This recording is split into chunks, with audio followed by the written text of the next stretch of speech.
نبينا ومولانا وملجانا ومأوانا محمد رسول النبي الكريم الأمين المكين الرؤوف الرحيم. أما بعد فأعوذ بالله من الشيطان الرجيم. بسم الله الرحمن الرحيم. سبحان الذي أسرى بعبده ليلا من المسجد الحرام إلى المسجد الأقصى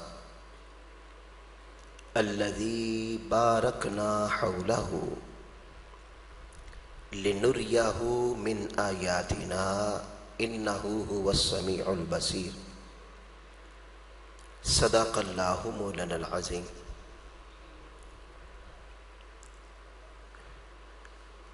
واجب الاحترام حاضرین اجتماع جمعہ اور عزیزان گرامی قدر، سابقہ جمعۃ المبارک میں ہم نے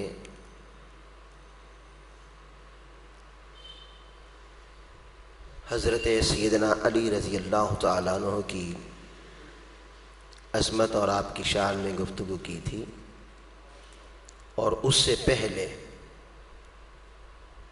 معراج النبی صلی اللہ علیہ وسلم کے موضوع سے آغاز کیا تھا. اور یہ اس وقت ہم نے معراج النبی یہ واقعہ خواب کا نہیں تھا، بلکہ آقا علیہ الصلوۃ والسلام نے جاگتے ہوئے بھرپور بشری پیکر کے ساتھ، جسم مبارک کے ساتھ یہ ساری سیر کی تھی، اور اس پر ہم نے قرآن و حدیث کی روشنی میں اس کے اثبات میں گفتگو کی تھی. اور آج ہم انشاءاللہ اس واقعہ کا جو غرض و غایت تھی اور جو مقصد تھا، قرآن مجید اسے بیان کرتے ہوئے کہتا ہے لِنُرِيَهُ مِنْ آیاتنا. یہ سارا سفر ہم نے اپنے محبوب صلی اللہ علیہ وسلم کو اس لیے کروایا تاکہ ہم اپنی نشانیاں اسے دکھائیں، بلکہ نشانیوں میں سے کچھ نشانیاں دکھائیں. یعنی ساری کی ساری نشانیاں نہیں دکھائی گئی تھیں، نشانیوں میں سے کچھ نشانیاں دکھائیں. وہ نشانیاں کیا تھیں؟ حضور علیہ الصلوۃ والسلام نے انہیں خود بعض مقامات پر بیان فرمایا، اور قرآن مجید میں بھی اس میں بیان آیا. ہم چند نشانیوں کا تذکرہ آج کرتے ہیں. آقا علیہ الصلوۃ، یوں تو سارا معراج النبی کا سارا سفر ہی اور سارے کا سارا آپ کا معجزہ، یہ سارے کا سارا اللہ کی نشانیاں ہی تھیں، لیکن ان میں سے یہ چند کا تذکرہ ہم اس مقام پہ کرتے ہیں. نبی پاک صلی اللہ علیہ وسلم نے، جو روایات میں آتا ہے، آپ نے فرمایا کہ میں سویا ہوا تھا تو جبریل امین تشریف لائے، انہوں نے اٹھایا. ان کے پاس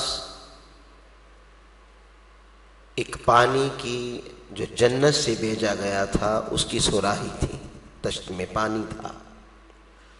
اس پانی سے فرماتے ہیں میں نے وضو کیا، پھر یہاں آپ کا شق صدر بھی ہوا، سینہ مبارک چیرا گیا اور دل مبارک نکالا گیا، دھویا گیا، صاف کیا گیا، یا اس دل مبارک میں انوار و تجلیات کے مزید عرفان کے چشمے انڈیل دیے گئے، اور پھر انہیں دوبارہ واپس سینے میں رکھ کے سی دیا گیا. پھر فرماتے ہیں کہ میرے لیے براق پیش کیا گیا. ایک سواری لائی گئی، اس کا نام براق تھا۔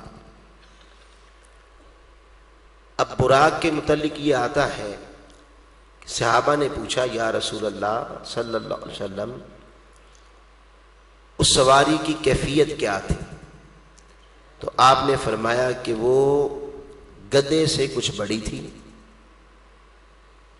اور گھوڑے سے کچھ چھوٹی تھی، خچر نما تھی، اور اس کے کان لمبے لمبے دراز گوش تھے۔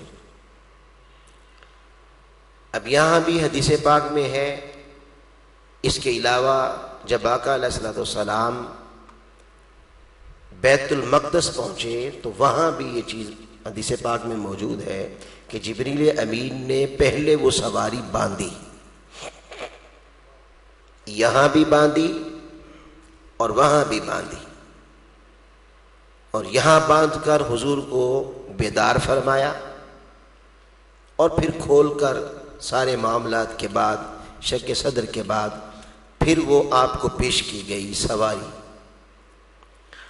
اور آقا نے فرمایا کہ جب بیت المقدس پہنچے تو اس کے صدر دروازے پر ایک پتھر میں اپنی انگلی سے جبریل امین نے سوا کیا اور اس سواری کو وہاں باندھا۔ یہاں ایک سوال پیدا ہوتا ہے، سواری بیچنے والی ذات ذات الہیہ ہے، اللہ رب العزت نے وہ سواری بھیجی، اور جبریل امین وہ سواری لانے والے ہیں، اور براق یعنی بجلیوں سے بھی زیادہ اس کی رفتار تھی۔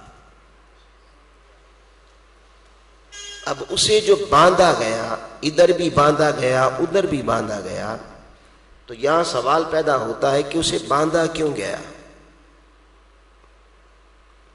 عام طور پہ سواری کے باندھنے کا کنسپٹ کیا ہے؟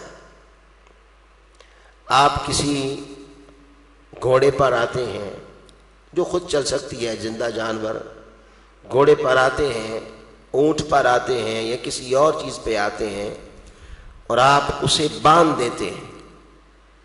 مجلس میں آنے سے پہلے، کسی فنکشن میں آنے سے پہلے، کسی گھر میں جانے سے پہلے، یا جمعۃ المبارک میں آنے سے پہلے باہر آپ باندھ دیتے ہیں۔ تو کیوں باندھتے ہیں؟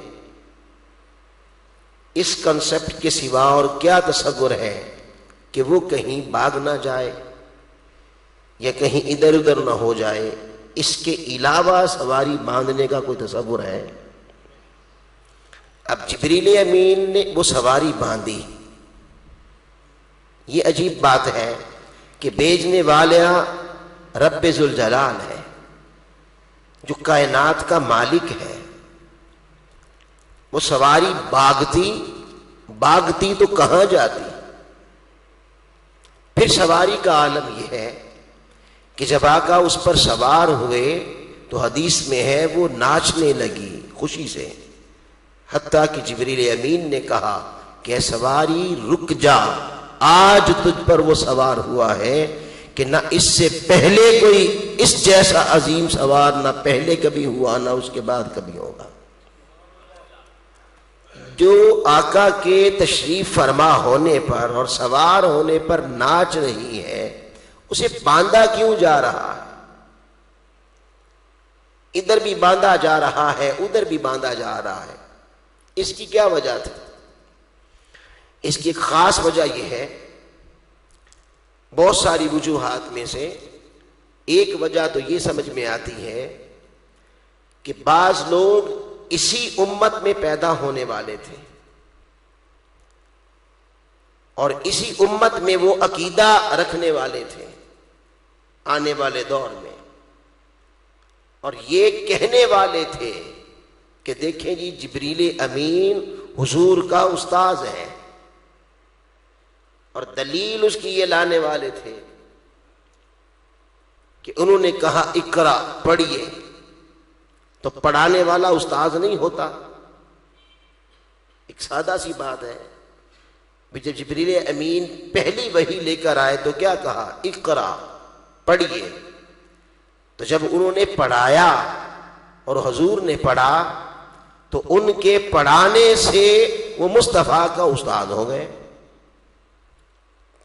تو یہ ایک عقیدہ اس امت میں غلط عقیدہ رواج پانے والا تھا، اور امت کو گمراہ کیا جانا تھا اس عقیدے پر کہ جبریل مصطفیٰ کا استاذ ہے۔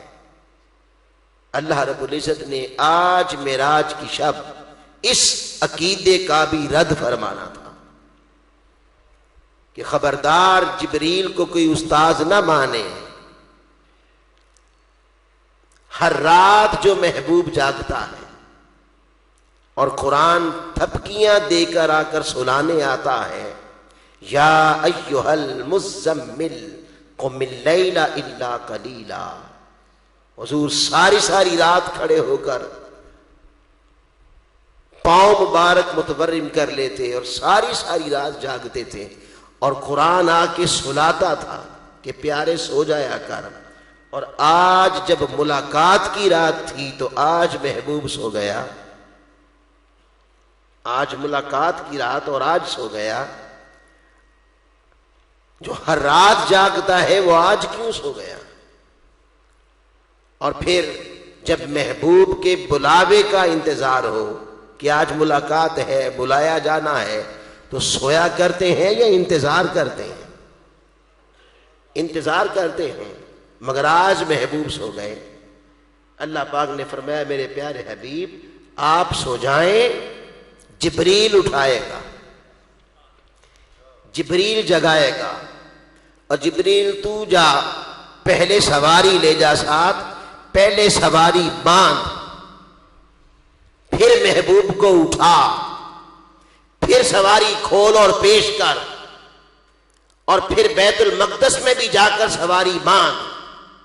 پھر میرا محبوب جب جماعت کروا لے، فارغ ہو جائے، کھڑا رہے، اور جب وہ فارغ ہو جائے پھر سواری کھول کے پیش کر، تاکہ پتہ چل جائے کہ استاذ وہ نہیں سواریاں کھولتے، صاحب سوتے ہیں، اٹھانے والے اور سواریاں کھول کر پیش کرنے والے اور باندھنے والے استاد نہیں ہوتے، غلام ہوتے ہیں،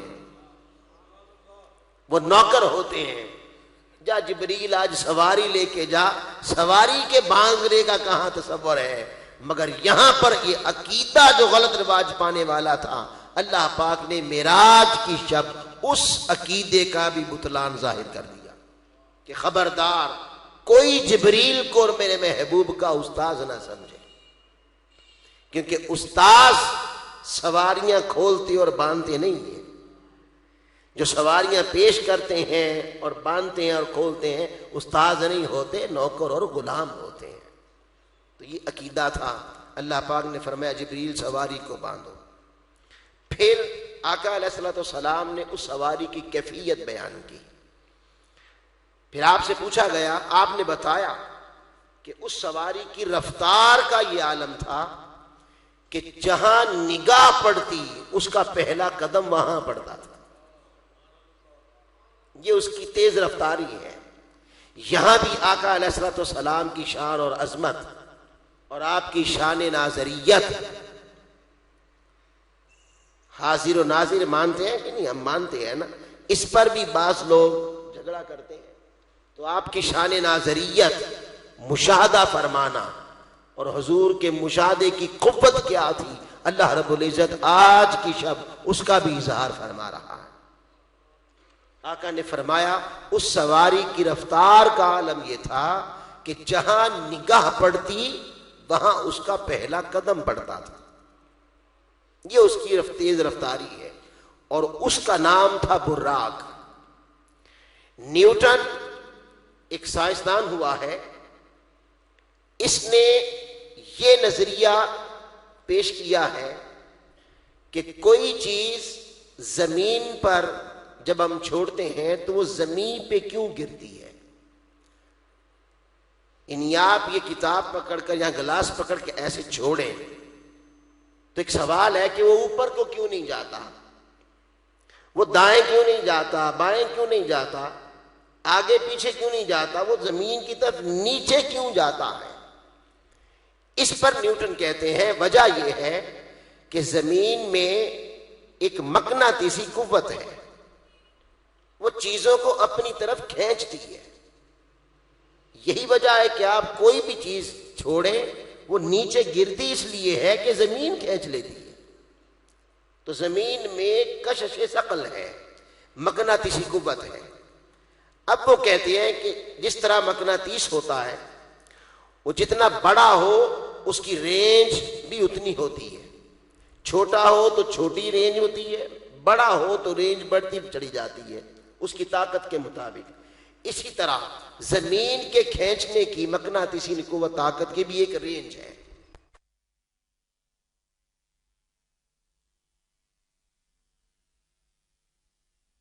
اس کے بعد اگر اس کی رینج سے کوئی چیز باہر ہو جائے تو اس کا وہ خلا آ جاتا ہے، اس کو خلا بولتے ہیں.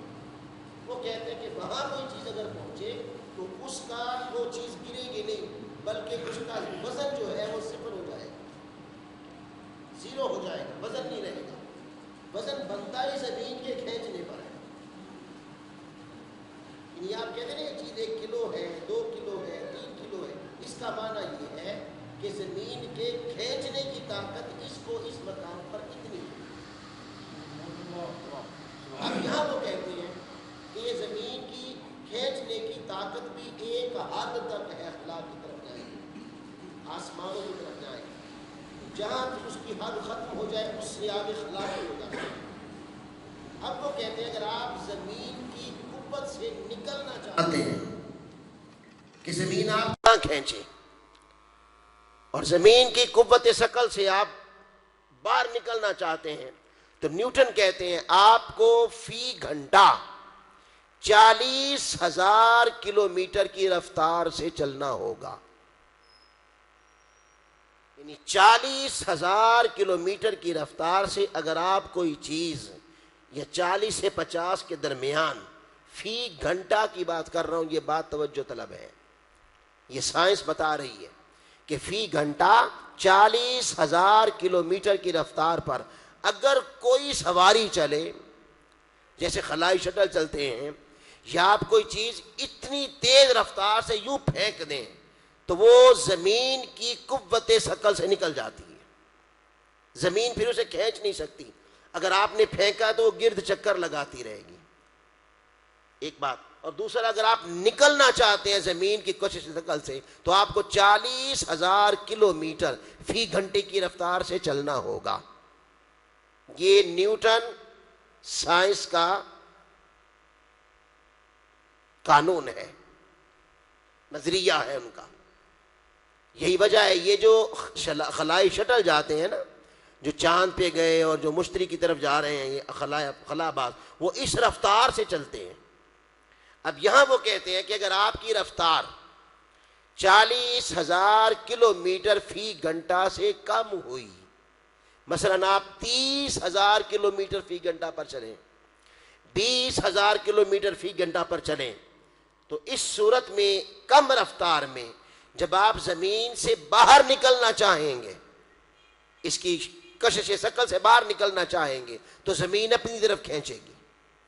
آپ کی سواری زور لگائے گی نکلنے کے لیے، زمین زور لگائے گی کھینچنے کے لیے، نتیجاتاً بلاسٹ ہو جائے گا، دھماکہ ہو جائے گا. تو 40,000 کلومیٹر فی گھنٹے کی رفتار سے چلنا ہوگا. اس کا معنی یہ ہوا کہ انسان اس وقت 40,000 کلومیٹر فی گھنٹے کی رفتار سے چل رہا ہے. اتنی تیز رفتار اس نے سواری پیدا کر لی ہے. اب نیوٹن سے سوال ہوا کہ سائنس نے بجلی پیدا کی ہے، یہ کرنٹ، اس کی رفتار فی سیکنڈ، اب فی گھنٹے کی بات نہیں ہو رہی، اب آ جائے فی سیکنڈ. یعنی جب ایک مرتبہ گھڑی ٹک کرتی ہے، ایک مرتبہ ٹک کرتی ہے تو اس کو بولتے ہیں سیکنڈ. اس کی رفتار کا عالم یہ ہے کہ فی سیکنڈ 1,86,000 میل، جو کم و بیش 3 لاکھ کلومیٹر بنتے ہیں. یہ فی سیکنڈ 3 لاکھ کلومیٹر کا سفر طے کرتی ہے آپ کی یہ بجلی، آپ کا کرنٹ۔ اب سائنس نے کہتی ہے کہ یہ جو زمین پر آپ بجلی استعمال کرتے ہیں یہ اس کی رفتار ہے۔ ایک بجلی آسمانوں میں ہے، جب بادل آتے ہیں تو گرجتی ہے، اس کی ویلوسٹی اس زمین کی بجلی سے 10 گنا زیادہ ہے، طاقتور ہے۔ یعنی وہ زمین کی بجلی سے اس کی طاقت 10 گنا زیادہ ہے۔ اب آپ 10 سے 3 کو ضرب دے دیں تو کتنا بنا؟ 30 کلومیٹر۔ فرماتے ہیں سائنس کہتی ہے کہ وہ بجلی جو آسمانوں میں ہے وہ فی سیکنڈ 30 لاکھ کلومیٹر کا سفر طے کرتی ہے۔ یعنی آپ کی گھڑی جب ایک مرتبہ ٹک کرتی ہے تو وہ 30 لاکھ کلومیٹر کا سفر طے کرتی ہے۔ یہ بجلی کو عربی میں کہتے ہیں برق۔ دو بجلیاں ہو جائیں، ایک یہ زمین والی اور ایک آسمان والی، تو یہ بنتی ہیں برقانے، دو بجلیاں۔ اور 2 سے آگے جمع کا صیغہ عربی میں شروع ہوتا ہے، اور 2 سے 3 بجلیاں ہو جائیں تو انہیں کہتے ہیں برقونا، 3 بجلیاں۔ آقا سے پوچھا گیا یہ آپ کی بجلی کی رفتار ہے، زمین کی بجلی کی رفتار فی سیکنڈ 3 لاکھ کلومیٹر، آسمان کی بجلی کی رفتار فی سیکنڈ 30 لاکھ کلومیٹر کی رفتار سے چل رہی ہے، اور مصطفیٰ جس پر چلے وہ برق نہیں تھی، وہ برقانے بھی نہیں، 2 بجلیاں بھی نہیں تھیں۔ مصطفیٰ نے کہا وہ براق تھا، یعنی جمع در جمع در جمع در جمع آپ کرتے چلے جائیں تو یہ بنتا، یہ مبالغے کا صیغہ ہے۔ معنی کیا بنا کہ اس کائنات کی ساری بجلیوں کی رفتار مل جائے تو جس پر مصطفیٰ سوار ہو کے چلے تھے اس کی رفتار کی گرد کو نہیں پا سکتے۔ حضور اس رفتار سے چل رہے تھے۔ آپ سمجھ گئے کہ آقا کے چلنے کی رفتار بتا رہا ہوں، چلنے کی رفتار جو آپ شب معراج آپ چلے، اس سواری کی رفتار فی سیکنڈ 30 لاکھ کلومیٹر، اس کے قریب بھی نہیں پہنچتی، وہ اس رفتار سے چل رہے تھے۔ یہاں 2 باتیں۔ اول، آقا نے فرمایا کہ جب میں بیت المقدس کی طرف گیا تو راستے میں موسیٰ علیہ السلام کی قبر آئی، راستے میں آقا کی موسیٰ کی قبر آئی علیہ السلام، اور آقا نے فرمایا حدیث میں ہے کہ حضرت موسیٰ قبر میں کھڑے تھے۔ اول، پہلی بات تو یہ تھے بھی موسیٰ،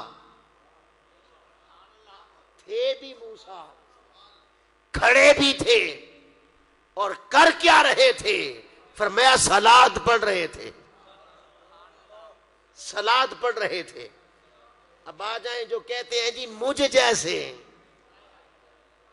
جو آقا کو کہتے ہیں ہم جیسے ہیں، ان سے پوچھیں آپ کی پوری دنیا میں کنٹرول سپیڈ جو ہے لمٹ پوری دنیا میں اس وقت وہ 120 کلومیٹر ہے انٹرنیشنل سطح پر۔ آپ کسی ہائی وے پہ چلیں، کسی موٹر وے پہ چلیں تو آپ کو سائنس کہتی ہے کہ آپ 120 کلومیٹر سے زیادہ گاڑی تیز نہ چلائیں۔ اگر تیز چلائیں گے تو پھر آپ کے کنٹرول سے نکل جائے گی۔ واہ واہ واہ، آپ 120 سے تیز چلائیں تو سواری آپ کے کنٹرول میں نہیں رہتی، اور مصطفیٰ براق پہ چلیں، مصطفیٰ براق پہ چلے تو سواری بھی کنٹرول رہتی ہے، سواری بھی کنٹرول رہتی ہے، ایک بات۔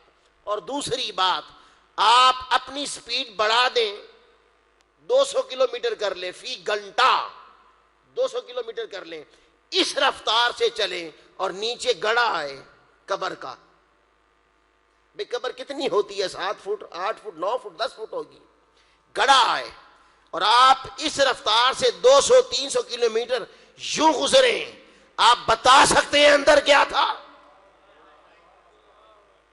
آپ کی نگاہ بتا سکتی ہے اندر کیا تھا؟ یہ گڑا کیسا تھا؟ آپ کہتے ہیں ہم جیسے، آپ عقیدہ بناتے ہیں ہم جیسے، ہم جیسے کہنے والوں تمہاری نگاہ بتا سکتی ہے؟ جس 200 کلومیٹر کی رفتار سے چل کے بتا دو کہ گڑے میں کیا تھا۔ قربان جائیں مصطفیٰ براق پہ چلے جو تمہاری اس کائنات میں سپیڈ ہے ہی نہیں، آقا براق پہ چلے اور براق پہ چلتے چلتے راستے میں قبر آئے تو بتاتے ہیں قبر ہے، یہ بھی بتاتے ہیں موسیٰ کی ہے، یہ بھی بتاتے ہیں وہ کھڑے بھی تھے، اور یہ بھی بتاتے ہیں صلات پڑھ رہے تھے۔ یہ نگاہ مصطفیٰ کا عالم ہے، یہ مصطفیٰ کی شان ناظریت ہے کہ آپ اس رفتار سے چلیں تو سب کچھ دیکھ رہے ہوتے ہیں، اور یہ بتاتے ہیں کہ تھے بھی موسیٰ، کھڑے تھے، نماز پڑھ رہے تھے۔ قربان جائیں یہ مصطفیٰ کی وہ شان ہے جس میں اس کائنات میں کوئی آقا کے قدموں کی خاک تک نہیں پہنچ سکتا، 7 برابر ہونا تو دور کی بات ہے۔ تو اللہ رب العزت نے اس رفتار سے چلا کر بتا دیا کہ میرے محبوب بڑے تیری امت میں پیدا ہوں گے، بڑے علم والے، بڑے مفتی، بڑے عالم، بڑے فضلاء، مگر ان کا علم انہیں سکھائے گا۔ ان کا علم انہیں کیا سکھائے گا؟ ان کا علم مصطفیٰ کی شان کو بڑھتا ہوا دیکھ کر نہیں دکھائے گا انہیں، آقا کی شان گھٹانے کی کوشش کرتے رہیں گے۔ تو براق پہ چل کے اس رفتار سے بھی چل کہ اس کائنات دنیا میں وہ رفتار پیدا نہ ہو سکے، اور تو چل کے سب کچھ مشاہدہ کر کے بتا دے لوگوں خبردار میں تم جیسا نہیں، تم مجھ جیسے نہیں ہو۔ عقیدہ۔ اور یہاں ضمناً ایک بات بتاتا چلوں، وہ علم ہی نہیں ہوتا، علم ہوتا کیا ہے؟ علم کی تعریف سن لیں، علم کہتے کسے ہیں؟ جب آقا نے واپسی پر آ کر یہ واقعہ معراج النبی کا صبح مسجد حرام میں کھڑے ہو کر بیان کیا تو اس وقت ابو جہل اٹھا اور دوڑتا ہوا حضرت صدیق اکبر کے دروازے پہ گیا۔ یہ ابو جہل تھا کون؟ ابو جہل کا نام تھا عمر بن حشام۔ یاد رکھیں اس کا نام ابو جہل نہیں ہے، اس کا نام ابو جہل نہیں ہے، اس کا نام تھا عمر بن حشام۔ اور علم میں اس کا کمال یہ تھا کہ پورے عرب میں علم میں اس کا ثانی کوئی نہیں تھا، اتنا بڑا عالم تھا، مشہور تھا ابو العلم، اسے کہتے تھے ابو العلم اور ابو الحکمہ، بڑے علم والا، بڑی حکمت والا۔ قربان جائیں آقا کے سامنے اس کا نام لیا گیا، عمر بن حشام کا نام لیا گیا، اور نام لینے والے نے کہا ابو العلم۔ کیا کہا؟ ابو العلم، علم والا۔ جب کہا نا ابو العلم، آقا نے فرمایا یہ ابو العلم نہیں، یہ ابو جہل ہے۔ علم کی تعریف کر دی، علم کا معنی سمجھا دیا کہ جسے مصطفیٰ کی عظمت نظر نہ آئے، وہ علم جو آقا کی پہچان نہ کروائے، وہ علم جو حضور کی عظمت تک نہ پہنچا سکے، جو آقا کی بزرگی تک نہ پہنچا سکے، وہ علم ہو کر بھی جہل ہے۔ اور جو علم تھوڑا ہو مگر آقا کی پہچان کروا دے، علم نام ہی اس کا۔ اس لیے آقا نے فرمایا جو مصطفیٰ کو نہ پہچانے وہ بھی کوئی علم ہے؟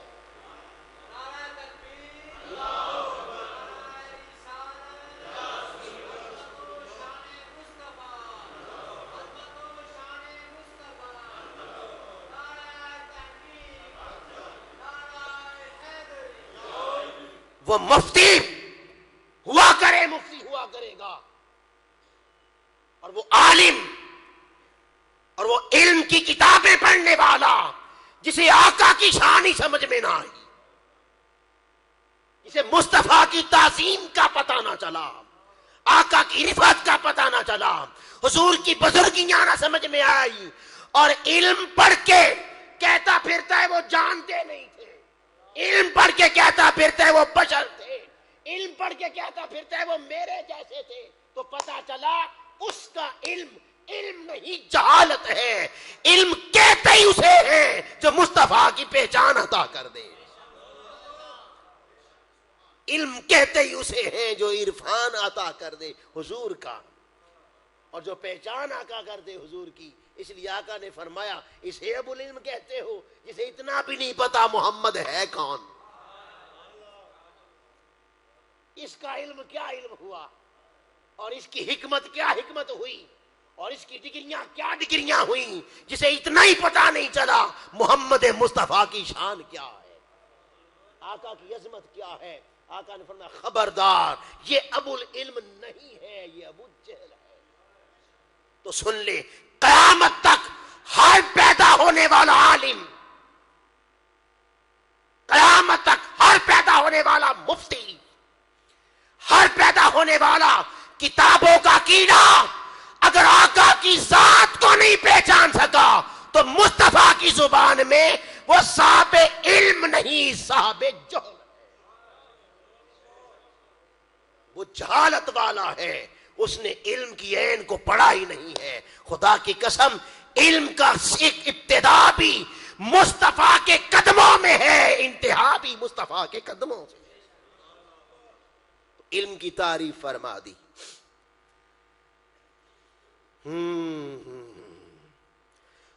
تو براق کی وہ رفتار تھی اور مصطفیٰ مشاہدہ فرما رہے تھے، اور جاننے والے جان گئے اور بول اٹھے کوئی مثل نہیں ڈھولن دی۔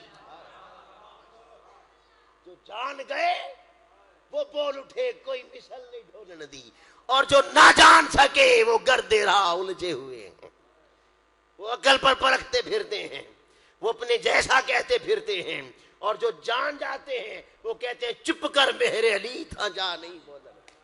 علم نام ہی اس کا ہے کہ جب شانیں نظر آتی ہیں تو اس وقت اس پر خاموشی اور سکتہ طاری ہوتا ہے، وہ خاموش ہو جاتا ہے، زبان درازیاں نہیں کرتا، زبان درازیاں نہیں کرتا، پھر بنتا ہے عالم۔ اس لیے صوفیہ کہتے ہیں کہ جس درخت پر جتنا زیادہ پھل آئے اس کی شاخیں جھکتی چلی جاتی ہیں، جھکتی چلی جاتی ہیں۔ تو قربان جائیں کہ جس کے علم نے آقا کی شان ہی نہیں سمجھائی، وہ علم نہیں، جہالت ہے۔ پھر اس شان سے آقا علیہ السلام چلے۔ ایک بات اسی نیوٹن سے سوال کیا گیا کہ یہ کرنٹ کی رفتار، اب ایک نئی شان حضرت آقا علیہ السلام کی نکھر کی سامنے آ رہی ہے، بڑی توجہ سے سن لیں۔ اس سے سوال کیا گیا کہ یہ جو کرنٹ ہے، کرنٹ، اس کی رفتار 3 لاکھ کلومیٹر کم و بیش، یہ 1,86,000 میل فی سیکنڈ ہے، اور اس وقت انسان تیز رفتار سواریاں پیدا کرتا کرتا اتنی تیز رفتار سواری پیدا کر چکا ہے کہ وہ 50,000 کلومیٹر فی گھنٹے کی رفتار سے چل رہا ہے۔ یہ خلائی شٹل میں نے عرض کر دیا، 50,000 کلومیٹر فی، بولیے، فی گھنٹہ، فی گھنٹہ، اس رفتار سے اس وقت انسان سواری پیدا کر چکا ہے۔ اب سوال کیا گیا نیوٹن سے کہ بتائیں اسی طرح انسان اگر ترقی کرتا رہا اور اسی طرح ترقی کی منازل طے کرتا رہا اور سائنس آگے بڑھتی رہی، تو کیا کبھی وہ وقت آ جائے گا کہ انسان ایسی سواری بنا لے کہ وہ کرنٹ کی رفتار سے چلے، بجلی کی رفتار سے چلے، یعنی فی سیکنڈ 3 لاکھ کلومیٹر کا سفر طے کر لے؟ یہ سر نیوٹن سے سوال کیا گیا کہ ایسا ممکن ہے، ایسا پاسبل ہے کہ کبھی ہو جائے گا؟ انہوں نے کہا نو، ایسا کبھی نہیں ہو سکتا۔ وجہ ہے اس کی، پہلی وجہ یہ ہے کہ یہ جو بشر ہے، یہ جو بشری پیکر ہے اس کائنات میں، ہم بشر کہتے ہیں آسمان دنیا سے نیچے کی ساری کائنات بشری کائنات ہے۔ یہ جو بشر ہے، اللہ رب العزت نے اس بشری کائنات کو جس مٹیریل سے بنایا ہے، اور اس بشر کو جس مٹیریل سے بنایا ہے، اس میں اتنی سکت ہی نہیں ہے، اتنی طاقت ہی نہیں ہے کہ وہ اس رفتار سے چل سکے۔ ہائے ہائے ہائے، بشر ہونا، بشر، یہ اپنے نہیں کہہ رہے، پرائے کہہ رہے ہیں، یہ غیر کہہ رہے ہیں، غیر کہہ رہے ہیں کہ بشر ہو، بشر ہو تو وہ بجلی کی رفتار سے نہیں چل سکتا۔ اگر چلا تو اس میں چونکہ اتنی طاقت نہیں ہے کہ اس رفتار کا مقابلہ کر سکے، اسے سہ سکے۔ وہ کہتے ہیں اگر چلا 1,86,000 میل فی سیکنڈ، 3 لاکھ کلومیٹر فی سیکنڈ کی رفتار سے اگر یہ بشر چلا تو نیوٹن کہتے ہیں بکھر کے ٹکڑے ٹکڑے ہو کر، ریزہ ریزہ ہو کر کائنات میں بکھر جائے گا۔ اس میں طاقت ہی نہیں ہے۔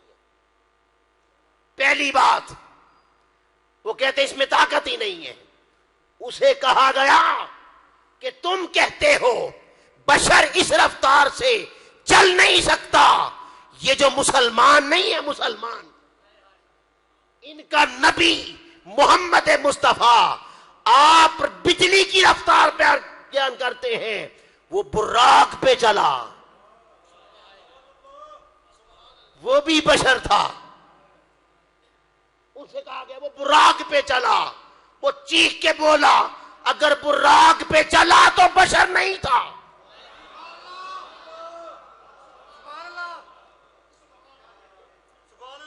وہ کہتے ہیں بشر نہیں تھا اور تم کہتے ہو بشر بشر بشر۔ وہ کہتے ہیں بشر چل ہی نہیں سکتا، بشر تو اس بجلی پر نہیں چل سکتا، آپ براق کی بات کرتے ہیں۔ وہ کہتے ہیں نہیں چلا، ان کا قرآن کہتا ہے اور ان کی حدیثیں کہتی ہیں کہ وہ چلا، اور ایسے دلائل ملتے ہیں کہ واقعی چلا، ایسے دلائل ملتے ہیں واقعی چلا۔ پھر وہ کہتے ہیں اگر چلا تو بشر نہیں تھا، بشر نہیں، عصمت بشر ہے، میرا پیغمبر عظیم تر ہے۔ ارے غیر مان گئے کہ بشر نہیں تھا، غیر مان گئے کہ بشر نہیں تھا۔ کیسا؟ ہم جیسا، کیسا؟ ہم جیسا نہیں تھا، ہم جیسا چل نہیں سکتا، ہم جیسا نہیں چل سکتا۔ اور تم بتا رہے ہو کہ وہ براق پہ چلا۔ اگر براق پہ چلا، وہ کہتے نہیں وہ بشر بھی تھا۔ بھئی وہ بشر بھی تھا، کیونکہ قرآن کہتا ہے انما انا بشر مثلکم۔ وہ کہتے نہیں وہ بشر بھی تھا۔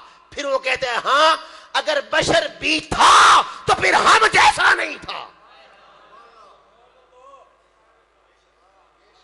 پھر ہم جیسا نہیں تھا، یہ ماننا پڑے گا، کیونکہ ہم جیسا ہوتا تو چل سکتا نہیں، ہم جیسا ہوتا تو چل سکتا نہیں۔ اگر وہ چلا ہے تو پھر غیروں کا عقیدہ ہے ہم جیسا نہیں ہے، نہ وہ ہم جیسا نہ ہم اس جیسے۔ کوئی مثل نہیں ڈھولن دی، چپ کر میرے علی تھا جان نہیں بولنے دی، وہ ہم جیسا نہیں تھا۔ پھر وہ کہتے ہیں آگے کہ اگر کوئی، اب یہ تو ہے فی سیکنڈ کی بات ہو گئی، اب آ جائیں، وہ کہتے ہیں کہ اگر کوئی 40,000 کلومیٹر فی گھنٹہ، واپس آ جائیں، سیکنڈ کی بات چھوڑ دیں، بجلی کی رفتار کی بات چھوڑ دیں، وہ کہتے ہیں 40,000 کلومیٹر فی گھنٹے کی رفتار سے اگر کوئی چلے تو سپیس آف ٹائم کا قانون آئے گا۔ دوسری بات، پہلی بات چل ہی نہیں سکتا، پہلی بات اس رفتار سے نہیں چل سکتا، اور اگر 40,000 کلومیٹر فی گھنٹے کی رفتار سے چلے تو وہ کہتے ہیں کہ وقت پیچھے جائے گا۔ جیسے آپ گاڑی چلاتے ہیں، آپ کی گاڑی کی رفتار اگر 20 کلومیٹر، آپ اپنے سپیڈ میٹر پر دیکھیں، 20 کلومیٹر پر ہو تو 20 کلومیٹر پر آپ کی گاڑی 1 گھنٹے میں 20 کلومیٹر رفتار فاصلہ طے کرے گی، یہی ہے۔ اب آپ اپنا ایکسیلریٹر دبا دیں، رفتار زیادہ کر دیں اور رفتار ہو جائے 60 کلومیٹر تو وقت پیچھے آ جائے گا، 40 آ جائے، 40، یعنی میں آسان کر دوں، آپ 20 کلومیٹر کی رفتار سے چلیں تو اس کا معنی یہ ہے کہ آپ کو 20 کلومیٹر تک پہنچنے کے لیے سموتھ اسی رفتار سے چلتے رہیں تو آپ 1 گھنٹے میں پہنچیں گے۔ ٹھیک ہوگی بات؟ اب آپ سپیڈ بڑھا دیں، جب سپیڈ بڑھے گی وقت پیچھے آئے گا، وقت پیچھے آئے گا۔ آپ کر دیں 40 کلومیٹر تو وہی گاڑی ہے، اگر آپ 40 کلومیٹر کر دیں تو وہی فاصلہ اب آپ کی گاڑی آدھے گھنٹے میں کرے گی، یعنی سپیڈ بڑی وقت کم ہو گیا۔ اور اگر آپ کر دیں 80 کلومیٹر تو وقت اسی لحاظ سے پیچھے چلا جائے گا۔ وہ کہتے ہیں کہ اگر رفتار بڑھے تو وقت پیچھے آتا ہے، رفتار بڑھے تو وقت پیچھے آتا ہے، یہ قانون ہے کہ جوں جوں رفتار تیز ہوتی چلی جائے گی تو وقت پیچھے آتا چلا جائے گا۔ اب وہ کہتے ہیں کہ اگر 40,000 کلومیٹر فی گھنٹے کی رفتار سے چلیں تو پیچھے آتا ہے وقت۔ مثال دیتے ہیں، کہتے ہیں 2 جڑواں بچے لے لیں جو ٹوینز پیدا ہوتے ہیں، ان میں سے ایک کو خلا میں 40,000 کلومیٹر فی گھنٹے کی رفتار سے چھوڑ دیں، وہ خلا میں پلے اور اس کے ساتھ پیدا ہونے والا بچہ زمین پہ عام انسانوں میں پلے۔ 10 سال بعد جب آپ ان کو جمع کریں گے تو چونکہ وہ وقت سے آگے نکل رہا تھا، اس کی رفتار زیادہ تھی، وقت پیچھے آ رہا تھا، 10 سال کے بعد جب زمین پہ جمع کریں گے تو زمین پر پلنے والے کی عمر ہوگی 10 سال۔ روٹین میں زمین پر پلنے والے کی عمر ہوگی 10 سال۔ جو 40,000 کلومیٹر کی رفتار سے چل رہا تھا، چونکہ وہ وقت سے آگے گزر رہا تھا اور وقت پیچھے آ رہا تھا، اس کی عمر ہوگی 5 سال۔ اس کی کتنی عمر ہوگی؟ 5 سال۔ یہ سائنس کہتی ہے، یہ سائنس کہتی ہے۔ اور کیا فرمایا قرآن نے؟ سبحان الذی اسریٰ بعبدہ لیلا، وہ بیت المقدس بھی گئے، امامت بھی ہوئی، آسمانوں پہ گئے، پہلے آسمان پہ ملاقات مشاہدات، دوسرے آسمان پہ ملاقات مشاہدات، ساتوں آسمانوں کے ملاکوتی مشاہدات بھی ہوئے، جنت کا مشاہدہ کیا، جہنم کا مشاہدہ کیا، سدرۃ المنتہا تک پہنچے، او ادنا کی قربتوں تک پہنچے اور پلٹ کے آئے تو پوچھا آقا کتنا وقت لگا؟ وقت کتنا لگا؟ فرمایا وقت کا عالم یہ ہے کہ جب میرا براق ایسے چلا تو چلتے چلتے ایک درخت آیا راستے میں، میری پیشانی اس درخت کی ٹہنی کو لگی. جب اس کی ٹہنی کو لگی تو آپ جب سواری پہ چلیں اور آپ کا پیشانی کسی درخت کی ٹہنی کو چھو جائے تو آپ کے چھونے سے وہ حرکت کرے گی، ہلے گی. کتنی دیر ہلے گی بھئی؟ ایسے ٹچ ہوئی تو تھوڑی دیر ہلنے کے بعد ساکت ہو جائے گی. آقا نے فرمایا کہ جب میں گیا تھا تو میرے پیشانی ایک درخت کی ٹہنی کو لگی تھی، جب ساری سیر کر کے پلٹا تو خدا کی قسم ابھی ٹہنی ہل رہی تھی، ابھی ٹہنی ہل رہی تھی. اور آقا نے فرمایا میں کنڈی کھول کے گیا تھا، اور کنڈی کھول کے آپ چھوڑیں، وہ ہلنے والی کنڈی آپ چھوڑیں تو رک جاتی ہے یا ہلتی ہے؟ کتنی دیر ہلے گی بھئی؟ تھوڑی دیر، 2-4 جھٹکے لے کے رک جائے گی. آقا نے فرمایا جب پلٹ کے آیا ابھی کنڈی ہل رہی تھی، ابھی کنڈی ہل رہی تھی. یہ کیوں تھا؟ یہ کیوں تھا؟ سائنس سے پوچھو. سائنس کہتی ہے اس لیے تھا کہ جس رفتار سے مصطفیٰ چل رہے تھے تقاضا تھا کہ کنڈی ہلے. آپ کائنات پھر کے آ جائیں، رفتار بتاتی ہے کہ کنڈی کا ہلنا لازم تھا. اور وضو کا پانی ابھی بہ رہا تھا، وضو کا پانی کا بہنا بھی لازم تھا، اور درخت کی شاخ کا ہلنا بھی لازم تھا جس رفتار سے مصطفیٰ چل رہے تھے. مصطفیٰ چلے، سائنس نے بتا دیا، رفتار بتاتی ہے. جب آپ چلے جس رفتار سے چلے، سائنس بتاتی ہے کچھ اس کا اصول اگر لے لے تو اس اصول کے مطابق جب آپ چلے جس رفتار سے چلے وقت ساکت ہو گیا، وقت رک گیا، وقت رک گیا. آپ وقت سے آگے تھے، مصطفیٰ وقت کے محتاج ہی نہیں.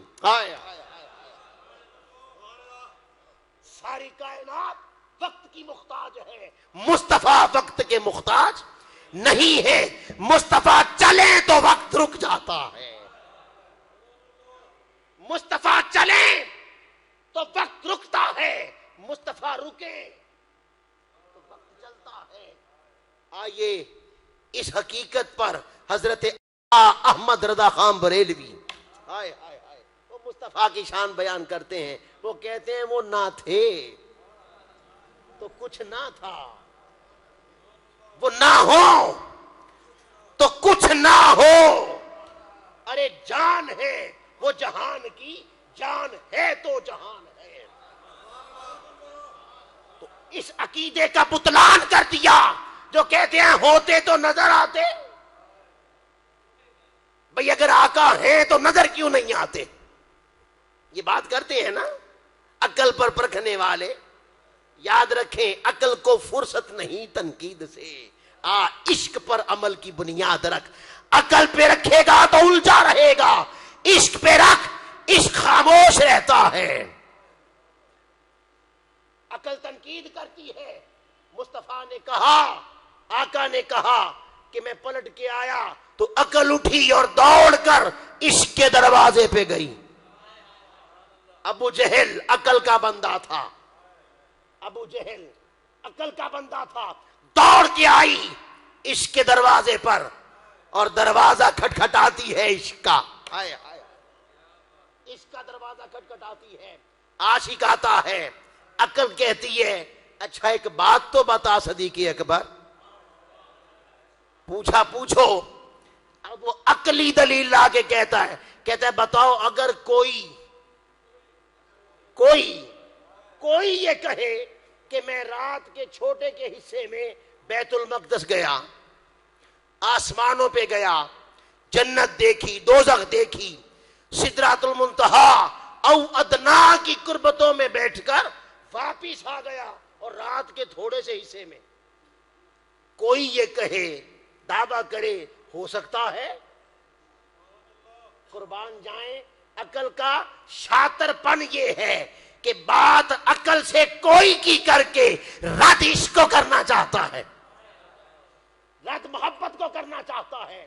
اس نے کہا کوئی یہ کہے، تو صدیق اکبر نے کہا ہاں اگر کوئی کہے تو واقعی ممکن نہیں۔ بھئی کوئی ہو تو ممکن نہیں ہے، کہا واقعی نہیں، کہاں واقعی نہیں، ہو نہیں سکتا، اتنے لمحے میں کوئی آ جائے، کوئی ہو تو نہیں ہو سکتا۔ کہا اچھا پھر سنو، یہ جو تمہارا محبوب ہے نا، محبوب محمد، اس نے کہا ہے، اس نے کہا ہے، پہلے بات تھی عقل کی، پہلے بات تھی علم کی، بدبخت دلیل عقل کی دے کے رد عشق کو کرتا ہے۔ عاشق بولا، فرمایا بدبخت پہلے کوئی کی بات کرتا ہے، وہ کوئی تھوڑی ہے، وہ کوئی تھوڑی ہے، کوئی کہے تو نہیں ہو سکتا، محبوب کہے تو سب کچھ ہو سکتا ہے۔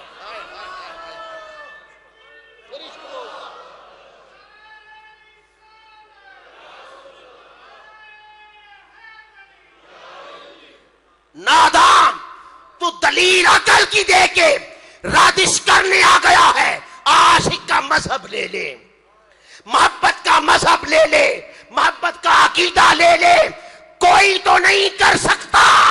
یار کہے کہ کیا ہے تو عاشق اسے کہتے ہیں، وہ سن کے آنکھیں بند کر لے اور کہے اگر یار نے کہا ہے تو میں تصدیق کرتا ہوں، میں گواہی دیتا ہوں، میں تصدیق کرتا ہوں، جا۔